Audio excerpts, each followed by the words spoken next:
ನಮಸ್ಕಾರ ಗೆಳೆಯರೆ. ನಾನು ಇವತ್ತು ನನ್ನ ಯೂಟ್ಯೂಬ್ ಚಾನಲ್ ಮನಿ ಶಾಪಿಂಗ್ ಅನ್ನೋದನ್ನು ನಾನು ಲಾಂಚ್ ಮಾಡ್ತಾ ಇದ್ದೀನಿ.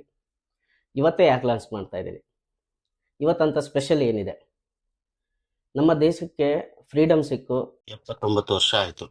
ಆ ಒಂದು ಖುಷಿನ ನಾವು ಇವತ್ತು ಆಚರಿಸ್ತಾ ಇದ್ದೀವಿ. ಸೊ ಅದರಿಂದ ನಾನು ಇವತ್ತು ಒಂದು ಹೊಸ ಒಂದು ಟಾಪಿಕ್ನ ತೊಗೊಂಬಂದು ನಾನು ಈಗ ಈ ನನ್ನ ಯೂಟ್ಯೂಬ್ ಚಾನಲಲ್ಲಿ ಆ ರಿಲೇಟೆಡ್ ಕಂಟೆಂಟ್ಸ್ನ ನಾನು ಅಪ್ಲೋಡ್ ಮಾಡ್ತಾ ಇರ್ತೀನಿ. ಸೊ ಇವತ್ತು ಅದನ್ನು ಲಾಂಚ್ ಮಾಡ್ತಾ ಇದ್ದೀನಿ. ಸೊ ಮೊದಲಿನಾಗಿ ಫಸ್ಟು ಎಲ್ರಿಗೂ ಸ್ವತಂತ್ರ ದಿನಾಚರಣೆಯ ಶುಭಾಶಯಗಳು. ಸೊ ಇವತ್ತೇ ಯಾಕೆ ಮಾಡ್ತಾ ಇದ್ದೀನಿ, ನಮ್ಮ ದೇಶಕ್ಕೆ 78 ವರ್ಷ ಆಯಿತು ಫ್ರೀಡಮ್ ಸಿಕ್ಕು. ಸೊ ನಮಗೆ ಯಾವುದೇ ಒಂದು ವಿಷಯಕ್ಕಾಗಲಿ ನಮಗೆ ಸ್ವಲ್ಪ ಫ್ರೀಡಮ್ ಇರುತ್ತೆ ಈ ದೇಶದಲ್ಲಿ. ನಾವು ಜಾಬ್ ಮಾಡೋದಾಗಲಿ, ಇರೋದಾಗಲಿ, ನಾವು ಏನೇ ಒಂದು ಕೆಲಸ ಮಾಡೋದಾಗಲಿ ಎಲ್ಲದಕ್ಕೂ. ಬಟ್ ಹಾಗೆ ನಾವು ಏನಾದರೂ ಥಿಂಕ್ ಮಾಡ್ತಾ ಇದ್ದೀವ ಫೈನಾನ್ಷಿಯಲಿ ಫ್ರೀಡಮ್ ಬಗ್ಗೆ.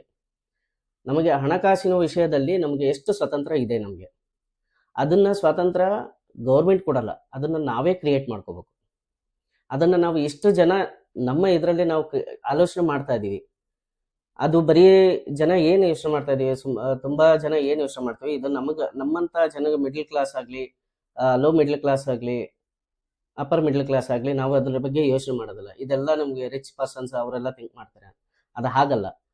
ನಾವು ಎಲ್ಲರೂ each and every person active ಜಾಬ್ಸಲ್ಲಿ ಇರೋಂಥ ಪರ್ಸನ್ಸ್ ಆಗಲಿ, ನಾವು ಜಾಬ್ ಮಾಡ್ತಿರ್ಬೋದು, ನಾವು ಫ್ರೀಲಾನ್ಸ್ ಮಾಡ್ತಿರ್ಬೋದು, ನಾವು ಚಿಕ್ಕಪುಟ್ಟ ಬಿಸ್ನೆಸ್ ಮಾಡ್ತಿರ್ಬೋದು, ಎಲ್ಲರೂ ಆಲೋಚನೆ ಮಾಡೋಂಥ ವಿಷಯ ಇದು. ಯಾಕೆಂದರೆ ನಮಗೆ ಒಂದು ದಿವಸ ಏನಾಗುತ್ತಾ, ನಾವು ದುಡಿತಾ ಇರೋ ಅಮೌಂಟನ್ನು ನಾವು ಹೇಗೆ ಇನ್ವೆಸ್ಟ್ಮೆಂಟ್ ಮಾಡ್ತಾ ಇದ್ದೀವಿ, ಹೇಗೆ ಸೇವ್ ಮಾಡ್ತಾ ಇದ್ದೀವಿ. ನಾಳೆ ನಮ್ಗೆ ಏನಾದರೂ ಜಾಬ್ ಅಕಸ್ಮಾತಾಗಿ ಜಾಬ್ ಹೋಯ್ತು, ಇಲ್ಲ ಮನೆಯಲ್ಲಿ ದುಡಿಯೋಂಥ ಮನುಷ್ಯನೇ ಇಲ್ಲ, ಸೊ ಅವಾಗ ಡಿಪೆಂಡೆನ್ಸ್ ಇರೋಂಥ ಜನಕ್ಕೆ ಆಗಲಿ ನಮಗೆ ಜಾಬ್ ಇಲ್ಲ ಅಂದಾಗ ನಾವು ಹೇಗೆ ಅದನ್ನು ರಿಯಾಕ್ಟ್ ಮಾಡ್ತೀವಿ. ಅದರಲ್ಲಿ ನಮ್ಮ ಹತ್ರ ಅಷ್ಟು ದುಡ್ಡನ್ನು ಏನಾದರೂ ನಾವು ಸೇವ್ ಮಾಡ್ಕೊಂಡಿದೀವ ಅಥವಾ ಇನ್ವೆಸ್ಟ್ಮೆಂಟ್ ಮಾಡ್ಕೊಂಡಿದೀವ, ಸೊ ನಮ್ಮ ಲೈಫ್ ಇನ್ನೂ ಒಂದು 6 ಮಂತ್, 1 ಇಯರ್, 10 ಇಯರ್ಸ್ ನಾವು ಲೀಡ್ ಮಾಡ್ಬೋದು. ಇದು ಫೈನಾನ್ಷಿಯಲಿ ಫ್ರೀಡಮ್ ಅನ್ನೋದು ತುಂಬಾ ಒಂದು ಒಳ್ಳೆಯ ವಿಚಾರ ನಾವು ತಲೆಯಲ್ಲಿ ತುಂಬ್ಕೋಬೇಕು. ಈಗ ನಾವು ಲೈಫಲ್ಲಿ ಏನು ಮಾಡ್ತಾ ಇದೀವಿ, ನಮ್ದು ರಿಪೀಟೆಡ್ ಲೈಫು. ವರ್ಕ್ ಮಾಡ್ತೀವಿ, ಅರ್ನ್ ಮಾಡ್ತೀವಿ, ಸ್ಪೆಂಡ್ ಮಾಡ್ತೀವಿ, ಮತ್ತೆ ಅದೇ ವರ್ಕ್ ಮಾಡ್ತೀವಿ, ಅರ್ನ್ ಮಾಡ್ತೀವಿ, ಸ್ಪೆಂಡ್ ಮಾಡ್ತೀವಿ. ಇದು ನಮ್ದು ಏನಾಗ್ಬಿಟ್ಟಿದೆ, ಒಂದು ಲೈಫಲ್ಲಿ ಸರ್ಕಲ್ ಆಗಿಬಿಟ್ಟಿದೆ. ಈ ಸರ್ಕಲ್ ಓಡ್ತಾನೆ ಇದೀವಿ, ಇದರಿಂದನೇ ಓಡ್ತಾ ಇದೀವಿ. ಸೊ ನಮಗೆ 40 ವರ್ಷ ಆಯ್ತು, 50 ವರ್ಷ ಆಯ್ತು, 60 ವರ್ಷ ಆಯ್ತು, ನಾವು ಬ್ಯಾಕ್ ನೋಡಿದಾಗ ನಾವು ಏನು ಉಳಿಸಿಲ್ಲ, ನಾವು ಏನು ದುಡ್ಡು ಮಾಡಿಲ್ಲ. ದುಡ್ಡು ಮಾಡಿರ್ತೀವಿ, ಎಷ್ಟು ಮಾಡಿರ್ತೀವಿ, ಅದು ನಮ್ಮ ಲೈಫಿಗೆ ಆರಾಮಾಗಿ ರಿಟೈರ್ಮೆಂಟ್ ಲೈಫಲ್ಲಿ ನಮಗೆ ಈಸಿಯಾಗಿ ನಮ್ಮ ಫ್ಯಾಮಿಲಿ ಎಷ್ಟು ಸ್ವತಂತ್ರವಾಗಿ ದುಡ್ಡಿನ ಬಗ್ಗೆ ಆಲೋಚನೆ ಮಾಡದೇ ಎಷ್ಟು ಸ್ವತಂತ್ರವಾಗಿ ಬಾಳ್ತಾ ಇದ್ದಾರೆ. ಏನಾದರೂ ಅಡಚಣೆಗಳು ಬಂದು ಮಧ್ಯದಲ್ಲಿ ನಾವು ಈವನ್ 30, 35, 40 ಯಾವುದೇ ಏಜಲ್ಲಿ ಇರಲಿ, ನಮಗೇನಾದರೂ ನಮ್ಮ ಆ್ಯಕ್ಟಿವ್ ಜಾಬಲ್ಲಾಗಲಿ, ನಮ್ಮ ಆ್ಯಕ್ಟಿವ್ ಬಿಸ್ನೆಸ್ಸಲ್ಲಾಗಲಿ ಏನಾದರೂ ಪ್ರಾಬ್ಲಮ್ ಅಂದರೆ ನಮ್ಮ ಫ್ಯಾಮಿಲಿಗೆ ಎಷ್ಟು ಇಂಪ್ಯಾಕ್ಟ್ ಆಗ್ದಂಗೆ ನಾವು ನೋಡ್ಕೋತಾ ಇದ್ದೀವಿ, ಅದನ್ನೆಲ್ಲ ಆಲೋಚನೆ ಮಾಡಬೇಕು. ಅದನ್ನು ನಾವು ಆಲೋಚನೆ ಮಾಡ್ತಾ ಇದ್ದೀವಿ ಅನ್ನೋದು ನಾವು ಆ್ಯಕ್ಟಿವ್ ಜಾಬಲ್ಲಾಗಲಿ, ನಾವು ವರ್ಕ್ ಲೈಫಲ್ಲಾಗಲಿ ಏನು ಮಾಡ್ತಾ ಇದ್ದೀವಿ, ನಾವು ಏನು ಇನ್ವೆಸ್ಟ್ಮೆಂಟ್ ಮಾಡ್ತಾ ಇದ್ದೀವಿ, ಏನು ಇನ್ವೆಸ್ಟ್ಮೆಂಟ್ ಟೈಪ್ಸು, ಎಷ್ಟು ಥರ ಇದೆ ಇನ್ವೆಸ್ಟ್ಮೆಂಟ್ ಟೈಪ್. FD ಇದೆ, RD ಇದೆ, PPF ಇದೆ, ಸ್ಟಾಕ್ ಮಾರ್ಕೆಟಲ್ಲಿ ಹೂಡಿಕೆ ಮಾಡ್ಬೋದು, ಕ್ರಿಪ್ಟೋದಲ್ಲಿ ಹೂಡಿಕೆ ಮಾಡ್ಬೋದು, ಬೇರೆ ಯಾವುದೇ ಒಂದು ಹೂಡಿಕೆಗಳು, ರಿಯಲ್ ಎಸ್ಟೇಟ್ ಆಗಲಿ ಯಾವುದ್ರಲ್ಲಾದರೂ ಮಾಡ್ಬೋದು. ಬಟ್ ಯಾವುದರಲ್ಲಿ ಎಷ್ಟು ನಮಗೆ ರಿಟರ್ನ್ಸ್ ಕೊಡುತ್ತೆ, ಎಷ್ಟು ನಮಗೆ ಪ್ಯಾಸಿವ್ ಇನ್ಕಮ್ ಕ್ರಿಯೇಟ್ ಮಾಡ್ತಾ ಇದೆ, ನಮ್ಗೆ ಏನಾದರೂ ಅದರಿಂದ ರಿಟರ್ನ್ ರಿಸ್ಕ್ ಇಲ್ಲದ ರಿಟರ್ನ್ಸ್ ಬರ್ತಾ ಇದೆಯಾ, ಸೊ ಅದನ್ನೆಲ್ಲ ನಾವು ಸ್ಟಡಿ ಮಾಡಬೇಕಾಗುತ್ತೆ, ಅದನ್ನೆಲ್ಲ ತಿಳ್ಕೊಬೇಕಾಗುತ್ತೆ. ಸೊ ಈ ಫೈನಾನ್ಷಿಯಲ್ ಫ್ರೀಡಮ್ಗೆ ಎಷ್ಟೊಂದು ಅದು ಅನುಕೂಲತೆಗಳು ಇದೆ. ಈಗ ನಾವು FD ಎಲ್ಲ ಮಾಡ್ಕೊಂಡು ಹೋಗ್ಬಿಟ್ರೆ ನಾವು ಫೈನಾನ್ಷಿಯಲ್ ಫ್ರೀಡಮ್ ಕ್ರಿಯೇಟ್ ಆಗಿಬಿಡುತ್ತಾ? ಆಗಲ್ಲ. ಯಾಕಂದರೆ FD ಅಲ್ಲಿ ಅಷ್ಟೊಂದು ನಾವು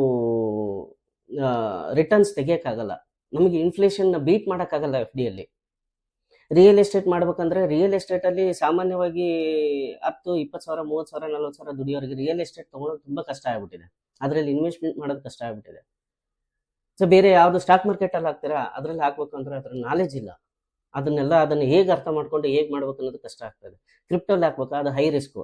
ಈ ಥರ ಯಾವುದೇ ಒಂದು ಇನ್ವೆಸ್ಟ್ಮೆಂಟಲ್ಲಿ ತುಂಬ ಒಂದು ಅಡಚಣೆಗಳು, ಒಂದಿಲ್ಲ ಒಂದು ಏನಾದರೂ ರಿಸ್ಕ್ ಇರ್ಬೋದು, ಅದ್ರ ರಿಟರ್ನ್ಸ್ ಕಡಿಮೆ ಇರ್ಬೋದು, ಅದರಲ್ಲಿ ನಾಲೆಜ್ ಕಡಿಮೆ ಇರ್ಬೋದು, ಅದರಲ್ಲಿ ಬೇರೆ ಏನಾದರೂ ಅಡಚಣೆಗಳು ಇರುತ್ತೆ, ಅದು ಕಷ್ಟ ಆಗುತ್ತೆ. ಅದರಿಂದ ಏನು ಮಾಡ್ತಾ ಇದ್ರೆ ಅದನ್ನು ಎಸ್ಕೇಪ್ ಆಗ್ತಾ ಇದ್ದಾರೆ.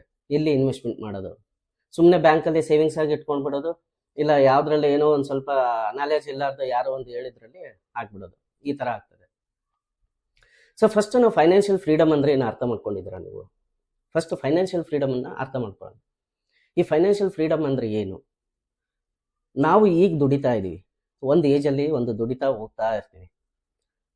ಅದರಲ್ಲಿ ನಾವು ಸ್ವಲ್ಪ ಸ್ವಲ್ಪ ಅಮೌಂಟನ್ನು ನಾವು ಇನ್ವೆಸ್ಟ್ಮೆಂಟ್ ಮಾಡ್ಕೊಂಡೋಗಿ ಒಂದು 5 ಇಯರ್ಸು 10 ಇಯರ್ಸು 15 ಇಯರ್ಸ್ ಏನಾದರೂ ಟಾರ್ಗೆಟ್ ಇಟ್ಕೊಂಡು ನಾವು ಜಾಬ್ ಸ್ಟಾಪ್ ಮಾಡಿದ್ರು ಇಲ್ಲ ಜಾಬ್ ಇದ್ರೂ ಆ ಆ್ಯಕ್ಟಿವ್ ಇನ್ಕಮ್ನ ಬಿಟ್ಟು ಈ ನಾವು ಇನ್ವೆಸ್ಟ್ಮೆಂಟ್ ಮಾಡಿರಲ್ಲ ಅಂತ ಏನಾದರೂ ಪ್ಯಾಸಿವ್ ಇನ್ಕಮ್ ಬರುತ್ತಲ್ಲ, ಅದು ನಮ್ಮ ಲೈಫ್ ಸ್ಟೈಲ್, ನಮ್ಮ daily expenses, monthly expenses complete ಆಗಿ ಕವರ್ ಆಗಬೇಕು. ನಾವು ಯಾವುದಕ್ಕೆ ಏನೇ ಒಂದು ತಗೋಬೇಕಾದ್ರೂ, ಯಾವುದೇ ಒಂದು ಊರಿಗೆ ಹೋಗ್ಬೇಕಾದ್ರೂ, ಯಾವುದೇ ಒಂದು ಟ್ರಿಪ್ಪಿಗೆ ಹೋಗ್ಬೇಕಾದ್ರೂ, ಟ್ರಾವೆಲ್ ಮಾಡ್ಬೇಕಾದ್ರೂ, ಏನೇ ಖರ್ಚು ಮಾಡ್ಬೇಕಂದ್ರೂ ಅದರಲ್ಲಿ ನಾವು ಆಲೋಚನೆ ಮಾಡದೆ ಹಾಗೆ ಅದು ನಮ್ಮದು ಪ್ಯಾಸಿವ್ ಇನ್ಕಮ್ ಕ್ರಿಯೇಟ್ ಆಗಬೇಕು. ಆ ಒಂದು ಸ್ಟ್ರೆಸ್ ಫ್ರೀ ಲೈಫ್ ಏನಿರುತ್ತಲ್ಲ ಹಣದ ವಿಷಯದಲ್ಲಿ, ಅದು ಬಂದು ಫೈನಾನ್ಷಿಯಲಿ ಫ್ರೀಡಮ್. ಈಗ ಪ್ಯಾಸಿವ್ ಇನ್ಕಮ್ಸ್ ತುಂಬ ಇದ್ದಾವೆ. ಒಂದು ರೆಂಟಲ್ ಇನ್ಕಮ್ ಇರ್ಬೋದು, ಬೇರೆ ಏನು ಡಿವಿಡೆನ್ಸ್ ಇನ್ಕಮ್ ಇರ್ಬೋದು, ಬೇರೆ ಯಾವುದಾದ್ರೂ PF ಅಲ್ಲಿ ಬಂದಿರೋ ಒಂದು ಇಂಟ್ರೆಸ್ಟ್, ಬ್ಯಾಂಕಲ್ಲಿ ಇಟ್ಟರೆ ಇಂಟ್ರೆಸ್ಟ್ ಬರ್ತಿರ್ಬೋದು. ಸೊ ಹಲವಾರು ರೀತಿಯ ಪ್ಯಾಸಿವ್ ಇನ್ಕಮ್ಸ್ ಇದೆ. ಸೊ ಇದನ್ನೆಲ್ಲ ಅರ್ಥ ಮಾಡ್ಕೊಂಡು ಎಷ್ಟು ನಾವು ಹೇಗೆ ಕ್ರಿಯೇಟ್ ಮಾಡ್ತೀವಿ, ಹೇಗೆ ಕ್ರಿಯೇಟ್ ಮಾಡ್ಕೊಳೋದು 60-70 ವರ್ಷದಲ್ಲಿ ಬಂದ್ರೆ ಯೂಸ್ ಅಲ್ಲ. ನಾವು ಎಷ್ಟು ಬೇಗ ಅದನ್ನ ನಾವು ಅಚೀವ್ ಮಾಡ್ಕೋತೀವಿ. ಆ ಇನ್ಫ್ಲೇಷನ್ ಹೋಗ್ತಾ ಹೋಗ್ತಾ ಅದರಲ್ಲಿ ನಾವು ಅದನ್ನ ಬೀಟ್ ಮಾಡಿಕೊಂಡು ಹೇಗೆ ಅದನ್ನ ಪ್ಯಾಸಿವ್ ಇನ್ಕಮ್ ಕ್ರಿಯೇಟ್ ಮಾಡ್ಕೊಳ್ತೀವಿ. ಸೊ ನನಗೆ ಅದಕ್ಕೆ ನಾನು 2022ರಿಂದ ನಾನು ಒಂದು ಸ್ಟ್ರಾಟಜಿ ಮಾಡಿ, ನಂದೇ ಒಂದು ಓನಾಗಿ ಸ್ಟ್ರಾಟಜಿ ಮಾಡಿ ಹೇಗೆ ಆ ಪ್ಯಾಸಿವ್ ಇನ್ಕಮ್ನ ಕ್ರಿಯೇಟ್ ಮಾಡ್ಕೊಬಂದು ಈ ಒಂದು 3-4 ವರ್ಷದಿಂದ ನಾನು ಅದನ್ನ ಪ್ಲಾನ್ ಮಾಡ್ಕೊಂಡು ಬರ್ತಾ ಇದ್ದೀನಿ. ಅದು ನನ್ನ ಸಕ್ಸಸ್ ರೇಟ್ ಎವ್ರಿ ಇಯರ್ ನನಗೆ ಅದನ್ನೇ ಟಾರ್ಗೆಟ್ ರೀಚ್ ಮಾಡ್ಕೊಂಡು ಬರ್ತಾ ಇದ್ದೀನಿ. ಸೊ ಅದು ಹೇಗೆ ಮಾಡ್ತಾ ಇದ್ದೀನಿ, ಅದು ಯಾವುದ್ರಲ್ಲಿ ಇನ್ವೆಸ್ಟ್ಮೆಂಟ್ ಮಾಡಬೇಕು ಅನ್ನೋದನ್ನೆಲ್ಲ ನಾನು ಡಿಟೇಲ್ ಆಗಿ ಹೇಳ್ತೀನಿ. ನಿಮ್ಗೆ ಜಾಸ್ತಿ ನಾಲೆಜ್ ಬೇಡ, ನಾನು ಹೇಳೋ ಒಂದು ಸ್ಟ್ರಾಟಜಿನ ಫಾಲೋ ಮಾಡಿದರೆ ನೀವು ಒಂದು ಟಾರ್ಗೆಟ್ನ ಕ್ರಿಯೇಟ್ ಮಾಡ್ಕೊಂಡು ಹೇಗೆ ಟಾರ್ಗೆಟ್ ಕ್ರಿಯೇಟ್ ಮಾಡ್ಕೋಬೇಕು, ಎಷ್ಟನೇ ವರ್ಷಕ್ಕೆ ಹೇಗೆ ಬರುತ್ತೆ ಅನ್ನೋದೊಂದು ಟಾರ್ಗೆಟ್ ಕ್ರಿಯೇಟ್ ಮಾಡಿಕೊಂಡು ನೀವು ಅದನ್ನು ಫಾಲೋ ಮಾಡಿ ನಾನು ಹಾಕೋ ನೆಕ್ಸ್ಟ್ ಕಂಟೆಂಟ್ಗಳನ್ನೆಲ್ಲ ನೋಡಿ ಈ ಚಾನಲ್ನ ಸಬ್ಸ್ಕ್ರೈಬ್ ಮಾಡಿ, ಮುಂದೆ ಅದನ್ನು ನಾವು ಬಂದಿರೋ ಕಂಟೆಂಟ್ಸ್ಗಳನ್ನೆಲ್ಲ ವ್ಯೂ ಮಾಡಿ ಅರ್ಥ ಮಾಡ್ಕೊಳ್ಳಿ. ಸೊ ನನಗೇನಾದರೂ ಮೆಸೇಜ್ ಮಾಡಿ, ಕಾಂಟ್ಯಾಕ್ಟ್ ಮಾಡಿ, ನಾವು ಅದನ್ನು ಫಾಲೋ ಮಾಡಿಕೊಂಡು ನಾವೊಂದು ಫೈನಾನ್ಷಿಯಲ್ ಫ್ರೀಡಮ್ನ ಕ್ರಿಯೇಟ್ ಮಾಡೋಣ. ಆ ಒಂದು ಪಾತಲ್ಲಿ ನಾವು ಹೋಗೋಣ. ನನ್ನ ಜೊತೆ ನೀವು ಕೈಗೂಡಿ, ನೀವು ನಿಮ್ಮ ಫೈನಾನ್ಷಿಯಲ್ ಫ್ರೀಡಮ್ನ ನೀವು ಬೆಳೆಸ್ಕೊಳ್ಳಿ, ನೀವು ಅದನ್ನು ಕ್ರಿಯೇಟ್ ಮಾಡ್ಕೊಳ್ಳಿ. ಇದನ್ನು ಹೇಳಿ ನಾನು ಧನ್ಯವಾದ. Thank you. ಈ ಒಂದು ಚಾನೆಲ್ನ ನೀವು ಮರಿದೆ ಸಬ್ಸ್ಕ್ರೈಬ್ ಮಾಡಿ. ಥ್ಯಾಂಕ್ ಯು, ಧನ್ಯವಾದಗಳು.